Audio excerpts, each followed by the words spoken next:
सर्वसामान्यांच्या हक्काचा आवाज जागर जनस्थान।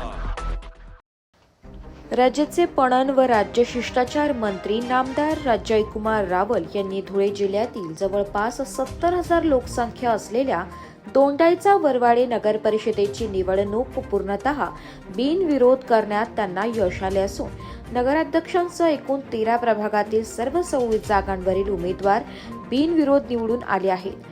भाजपाच्या विरोधात वेगवेगळ्या प्रभागातून शिवसेना, उबाठा, काँग्रेस, राष्ट्रवादी, शरदचंद्र पवार, MIM व समाजवादी पार्टी अपक्ष अशा विविध पक्षांकडून उमेदवार उभे करण्यात आले होते, परंतु या सर्वांनी माघारीच्या शेवटच्या दिवशी सर्वच उमेदवारांनी माघार घेतल्याने दोंडाईचा नगरपालिकेची निवडणूक पहिल्यांदाच बिनविरोध झाली आहे।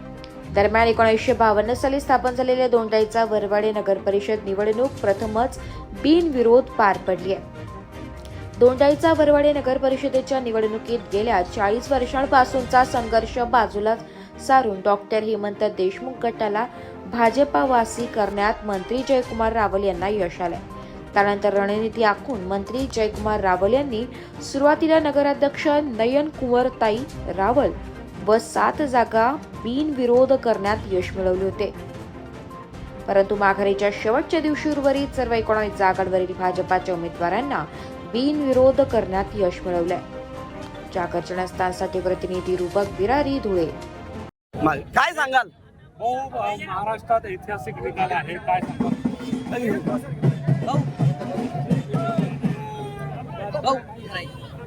आज मोठा आनंदाचा क्षण आहे। दोंडाईच्या शहरामध्ये, धुळे जिल्ह्यामध्ये ऐतिहासिक क्षण आहे की दोंडाईच्या नगरपालिकेमध्ये नगर अध्यक्ष तर बिनविरोध झालेच होते, पण 26च्या 26 नगरसेवक हे आता बिनविरोध झाले आहेत। 1952 स्थापन झालेली नगरपालिका यांच्या 75 वर्षाच्या इतिहासामध्ये पहिल्यांदाच हा प्रसंग आलेला आहे।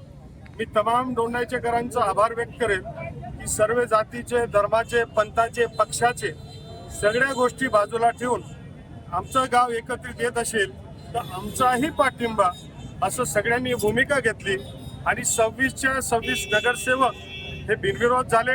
हा ऐतिहासिक क्षण आहे। देवेंद्र फडणवीस साहेबांचं सतत मार्गदर्शन असतं।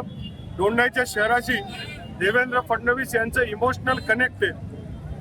दोंडाईच्या वाले ते असं म्हटले की दोंडाईच्या वाले जोरदार त्यांना प्रतिसाद देत असतात आणि म्हणून त्या भावनेला विचार करून गावाच्या लोकांनी म्हटलं बा ही आमची भेट की देवेंद्र फडणवीस साहेबांना द्या की नगरपालिका बिनविरोध झाली आहे। याच्यामध्ये सगळ्यांचंच योगदान आहे।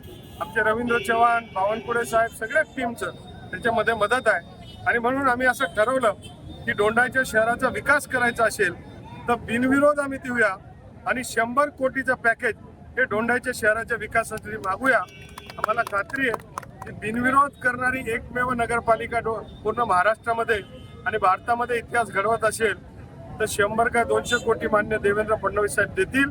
या शहराचा जोरदार विकास होईल आणि ज्या ज्या लोकांनी ज्ञात अज्ञात पक्षाचे, विरोधी पक्षाचे, इकडचे तिकडचे सगळ्या लोकांनी ज्यांनी म्हणजे ओपनली किंवा सिक्रेटली ज्यांनी मदत केली त्या सगळ्यांचं मी हृदयापासून आभार व्यक्त करतो आणि जमलं त्यावेळेस पुन्हा परत फेड करेल हेही ग्वाही देतो। धन्यवाद। जय हिंद।